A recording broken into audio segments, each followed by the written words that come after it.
Welcome to the TechConnect podcast from the SoCal Tech Forum. Today's episode is a special one featuring Alex Esterly from IT1, one of our valued sponsors whose support helps power the SoCal Tech Forum and advance our mission of connecting technologists, entrepreneurs, and innovators across Southern California.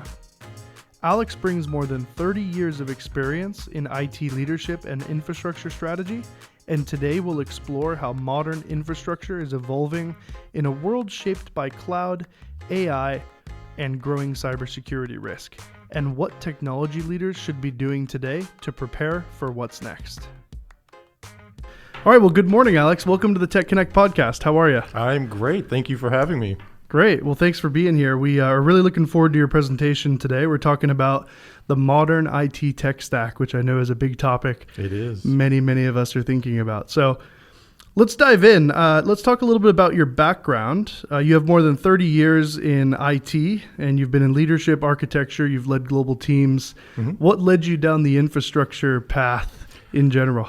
So it's interesting. I started in college, and I knew I wanted to work in computers. But I went in as a software developer and I realized I can't sit in front of a screen and code. So there was a local reseller near my college that I really wanted to work for, where there was a friend of mine working there and they weren't hiring. So I actually went to the ownership and volunteered for a week for no pay, just to show them my work ethic, and they ended up hiring me. So I knew from then, being starting as a part-time warehouse boy and part-time PC tech and just really getting into the hardware side of things, that's the direction I wanted to go. That's fantastic. I mean, over 30 years, you've seen the infrastructure and demands of IT evolve. What I'd love to hear is what stands out as most different today than, say, the prior 10 years? So it's interesting because in IT, there's a lot of cyclical behaviors, right? Technology, especially disruptive technology, changes things. So, when the internet came out, that was early on in my career. That was very disruptive. It changed a lot of the way we do business. Virtualization came in, changed the way in which a lot of infrastructure is managed, handled, and how we go about and approach design and implementation and running businesses. Well, today, AI is doing the exact same thing. So it's a lot of the same thing that we see kind of in this over and over again type of behavior as disruptive technologies come in. You say that in the presentation you're going to give the group today, you're talking about how IT decisions are a lot about business risk and risk mitigation. So tell me a bit about that. How would you explain that to our listeners? So historically, a lot of IT leadership and business leadership looks at IT as being a cost or an expense just to get business done. And the way things are changing and evolving is that now it really should be more about enabling the business to do business. And we need to change the way in which we think about IT and infrastructure, and using those solutions to really help business to do its business rather than just being a way for people to get their productivity type job done. Right. Especially with AI infrastructure right now, what I'm seeing is in 2022, 2023, AI was used as an efficiency lever. Mm-hmm. That was like our main focus. And I think where we're transitioning to now in 26 is not only focusing on AI as an efficiency layer, but also a growth lever for the business. So a lot of the outcomes that I'm observing are an increase on the top line as well as cost benefits on the bottom line. And I think people have to change the way they're thinking about that. Yeah. So if we kind of think about the parallel with the internet, right? Businesses started to really embrace it, understanding that they could conduct business online, but productivity people looked at it as a tool just to do research. And that's the way AI has been as well, right? People look at like ChatGPT or Copilot or Claude as a productivity tool, but businesses are looking at it as a way to transform the way in which they do business, they deliver their services and products, and really look at overall efficiencies within their organization. So there's different work streams at organizations right now, and they have different expectations. So we have AI workloads. We've also got a cyber risk element. We have operational efficiency. Which of those work streams do you think organizations are feeling the most pressure with right now?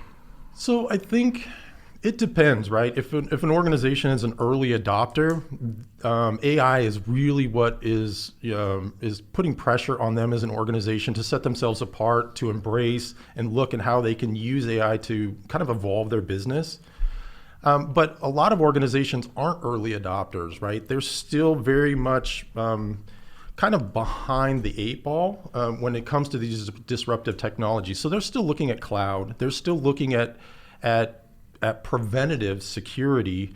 And so, over time that will change, just like we saw when cloud came into play.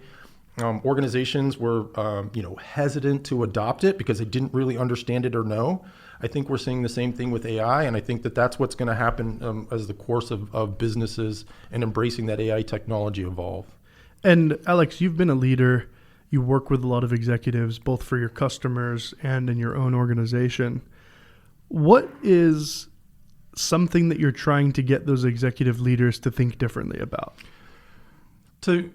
It's really to look at IT as a part of their business strategy. Infrastructure is their business strategy. So a lot of leadership has looked at software development or applications and services as a way to enable the business to do its business, but they need to look at all of IT now as a business enabler and really focus on that and include it in their strategic decisions more and more, and less about it being a cost center or an expense to the business. I think as they embrace it, they're and really include it in their strategic planning and their and looking forward with their businesses, they're going to understand now, especially as the technologies come into play. Again, we're going to hear this a lot, right? Leveraging AI, it's really going to help them to grow their businesses and evolve their businesses, and they need to embrace that.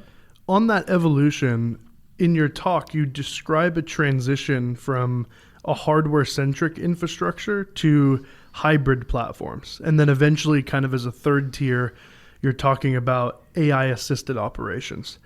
I want to dive into what that evolution might actually look like in a modern organization. So maybe customers you talk to, maybe your own organization. How do you see that evolution occurring, and what are the key milestones that you're flagging? So historically, organizations look at, we need to have, if they're not embracing cloud, we need to have this type of server infrastructure, this type of storage infrastructure, this type of network infrastructure, and these things need to all plug together and be able to communicate.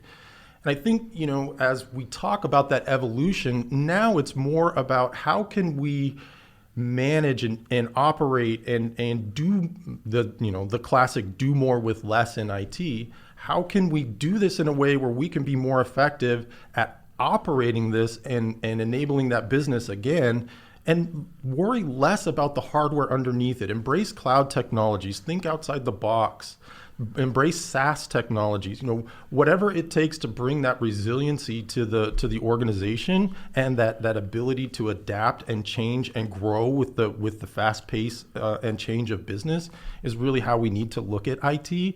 And I think it's really understanding what you have, what you want to do, and then how do you get to that next step from a progressive standpoint in order to really affect that change and kind of start including that concept of business as the strategic part of, IT is that strategic part of business. Right. And when these organizations are going through that modernization and they're evolving, what mistakes do you often see? And I think you talk a little bit about how an overemphasis or overfocus on hardware instead of how infrastructure is operated is definitely a challenged way of thinking. Explain why and what are mistakes that you're seeing? It's this is how we used to do it. So that's why we're going to do it this way. That's a mistake that a lot of organizations fall into. They're comfortable with it, so they continue to do that. and they don't really embrace the new technologies. You don't have to be an early adopter to embrace new technology. And, it's also not taking the time to understand and grow your knowledge to understand what that new technology can do. And I think these are some of the mistakes. Leadership doesn't have to know how to do everything, but you should be reaching out to partners like us that can help you to understand and do some comparisons and show you and really try to take technology and put it in the context of your own business to help you see how that technology can help that business grow in the way that they need to grow. I think the job composition of many roles is changing as AI becomes more and more in the forefront. Let's talk about how AI-assisted tooling and operations changes the job description or role of your average IT personnel. So I think it changes that entry-level kind of role, right? I think that's really where it's going to affect first, and we're already seeing that. So and what I mean by that is that today AI is starting to put more information at the fingertips so people can make more informed decisions much more quickly. If there's skill gaps or understanding gaps, AI can help to bridge those gaps. And so, really where we're finding the most advantage in terms of AI in IT is those skilled workers that have that experience, that have that knowledge, and it's just augmenting them and allowing them to do much more. So it helps those entry-level people come in to really bridge the gap in skill set, but it's helping those skilled workers to really grow and do more than they were ever able to do before, just purely by putting more information right where they need it. And we see that operationally in terms of AI-assisted tooling, where it helps people that are supporting infrastructure, for example, to troubleshoot, identify issues, mean time to resolution, those types of things that help them to solve those business challenge or those technical challenges much more quickly than ever before. And those are all key metrics that, when they're influenced, have huge business outcome. Yes, they recovering from some type of outage or mean time to resolution. Those are really key table stake metrics. Yeah. When organizations look at their KPIs, their key performance indicators for how they're running their IT staff or the business as a whole, and they bring IT tooling into those their operation of IT, they can see the performance benefit and therefore the benefit to the business pretty easily. Right. Makes sense. Yeah. One of the concepts you talk about is a shift from project-based infrastructure to platform-based infrastructure. Can you explain what that means in practical terms? Yeah, so we think about infrastructure historically. A lot of it's been best of breed, right? So those organizations, early on in my career, you couldn't go wrong if you chose IBM. Midterm in my career, and even today, you couldn't go wrong if you chose Cisco, right, for networking. But today, what we're seeing, and it's really evident in the networking space especially, these concepts of ecosystems and platforms where the devices all work together. So when we're talking about from an endpoint all the way through a firewall or a SASE appliance, and all the network connectivity in between, we get a really holistic, complete end-to-end picture, including the end user experience as a part of that. And it's an example of a platform type solution rather than a project-based solution where you would historically pick these technologies and then kind of fit them together to make them work. Right. Yeah, that makes sense. And are you seeing a bias, maybe a rightful bias, towards the assembly of best in breed to a choice where maybe the solutions available on that platform are a bit more average and maybe not best in breed, but they're useful enough for the organization to have, but they're choosing a consolidated ecosystem or a tighter vendor list instead of multiple best in breed things kind of integrated together? Yeah, I think what we're seeing is, so if you think of, again, we'll use networking. It's not necessarily my core focus, but it's a really great example. And I think of a lot of what we're talking about today. A lot of vendors that have been in the industry and are well-known names haven't been, at the top of the industry in terms of their solutions. But today we're seeing many more organizations embrace them because of that ecosystem. The level of effectiveness of their solutions have continued to rise as they improve upon them, right? But now it's more about what kind of solutions can I get that can work together so that I can operate them and understand all of the telemetry and what's happening as my solutions work together and kind of cross-platform. For example, there's a more API type integration happening between our partners, our solutions, the things that we do for customers. They want to plug into what it is that we provide from a support perspective. But they also want to plug into their solutions that are helping their business, take that next step. And so it's much more about that operational integration and the ability to work together rather than just plugging parts together anymore. That makes sense. Yeah. And when we, as organizations, are designing infrastructure for change, failure, and growth, what does that look like in modern architecture? I think there's, historically there's been this concept of, from a cybersecurity perspective, it's been, how do we, put a wall up in between us and those bad actors, right? Now it's not, the wall isn't enough anymore. It's more about when you get compromised than if you get compromised. And so you have to plan and think that as if you're going to be compromised at every single step of the design process. So what that means is isolating workloads, controlling traffic back and forth, preventing access from one system to the next, because if somebody gets in, you don't want them to be able to spread what it is that they do.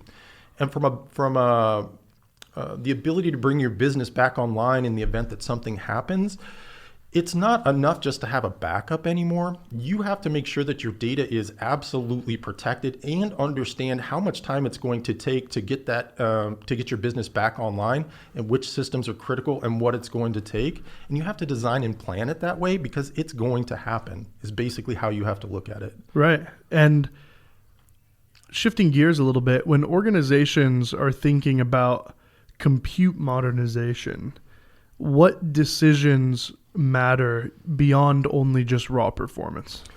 Yeah, I think taking a lesson from the way in which we manage a software lifecycle and a development lifecycle, we need to do the same thing with infrastructure. We need to look at it from a lifecycle perspective where the pieces and parts of your data center and how they work together have a shelf life, and planning on making those modernization changes as new technologies continue to come out. Because if you understand what's happening with AI and how fastly it's progressing, it's also enabling innovation to happen much more quickly. So building your infrastructure and understanding its life cycle and where you need to focus and how you approach putting it all together so that you can adapt and grow as those technologies changes is becoming more and more important. And in that world as well, networking used to be mostly about just being connected. But the way you describe it, it sounds like it's policy and a visibility layer, and it's going to be increasingly influenced by AI. What does that shift look like in networking? So networking used to be, somebody who was really good at a command line and understood all the protocols and the technologies and the standards. A lot of that's changing. It's now, how can I do more with less? And so a policy-based approach where you can put configuration settings and have it apply across your infrastructure in a way where you're doing more with less, but also being very consistent and very deliberate about what you're putting in place is becoming more and more predominant. The other part of it too is that the AI tools are now making it so the infrastructure itself is intelligent and understands and can recognize when there's a problem. So let's say, for example, you've got a port that's flapping, it's going up and down on a switch. Well, now the architecture or the solutions can be intelligent enough to recognize that, know that it needs to stop that, reboot that port, reset that port so that it can come back and then monitor it to see whether it's still behaving that way. And if it is, maybe look at shutting it down and sending out some alerts to somebody to have it really come look at it, because it might actually be a hardware issue rather than, some type of software issue. Things like that, and prescribed guidance, recommended troubleshooting that somebody that's supporting that environment can come in, sit down. The infrastructure can tell if that person what's happening and tell them where to look to go to fix it, and how to fix it is becoming more and more predominant in that networking space. So it's much more about the operation than it is just plugging the wires and the pieces and parts together. Yeah, really good insight. One of the more surprising insights in your presentation is that power and cooling are becoming major constraints for infrastructure modernization. Why are those physical limitations suddenly so important? So if you look at the landscape and what's happening with hardware, right, we're building GPUs and NPUs and CPUs, and we're really focusing on all this compute, and it's having this huge impact on IT right now. Well, it's also increasing density. Well, with density comes consumption and heat. So what's happening is that we're outpacing our ability to be conservative in terms of power consumption and heat generation by how fast we're accelerating the ability for us to do compute. So basically what that means is that the heat keeps rising in a data center and the power consumption keeps rising. Yes, we're still making progress in efficiencies, but we're not paying attention to it because we've been so accustomed to it going slower. Well, now it's going so much faster. We really have to take that design consideration in the data centers to be able to compensate for these much denser, higher power consuming, heat generating platforms. Like, for example, NVIDIA, their GPUs are going, from their next generation is 50 times and the next generation is 1,000 times faster. Well, with that comes heat, with that comes power consumption. And how likely is it that data centers designed for the last decade are able to pivot to this new requirement? Yeah, data center design is changing quite a bit. It's not one of those things you can just shut the data center down to remodel it, right? So what do you know about that evolution? They're having to build higher capacity power. Many of the big data centers that are especially AI data centers are now looking at having their own power generation because they can't plug into the grid. They're consuming too much. So it's affecting the ability for city, state, county to be able to provide power to residents. And so because of consuming that much power. So the data center's design is evolving and changing so much more quickly than it ever has before, because when have you ever heard of data centers having to generate their own power just to sustain what it is that they're trying to do, right? Right. So, and as these AI workloads grow and the compute density increases, how should organizations think about their physical infrastructure differently? Well, they really need to make some decisions on whether they need to host it all themselves, first and foremost.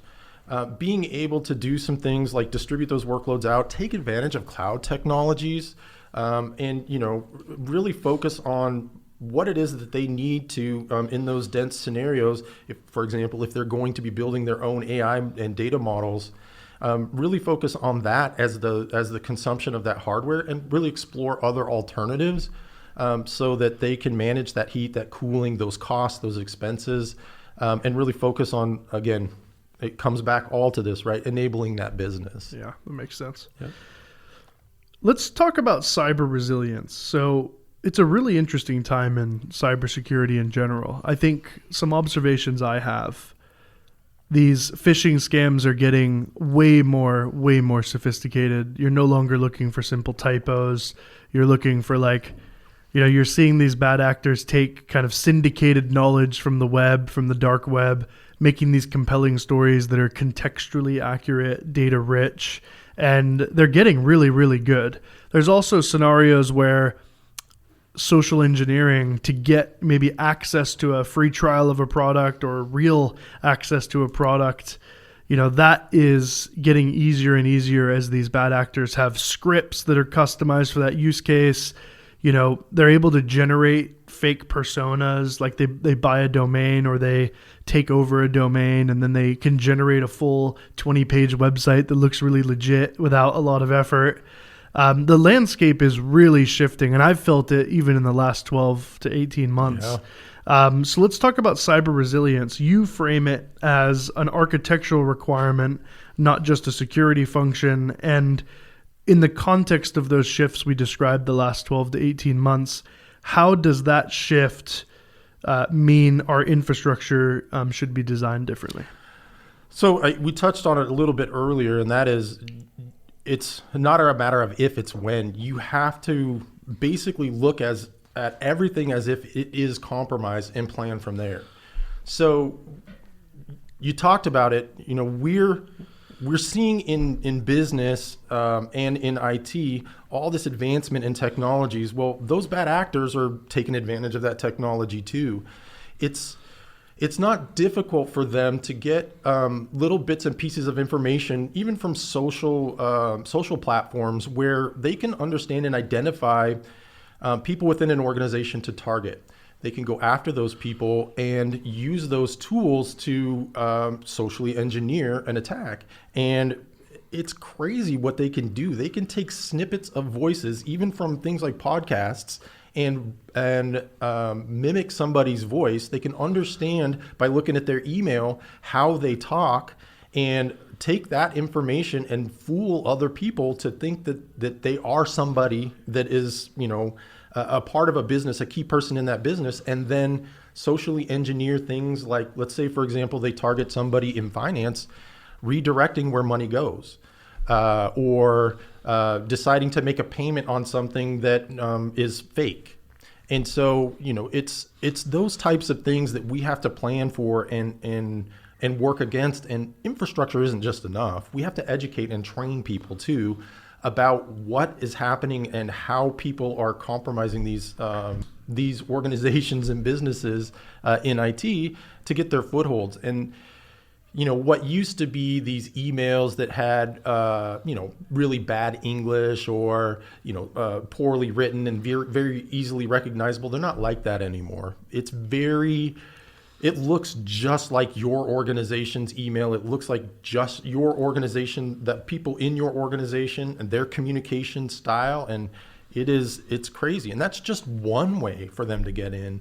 They only need a little foothold, and they can do so much more damage. And so building your infrastructure to compartmentalize and isolate and make it resilient, so if something gets compromised, that you can bring it back up and online and clean to get those people out, becomes important from the design standpoint from the very beginning, rather than something that you slap on or a tool that you put on later.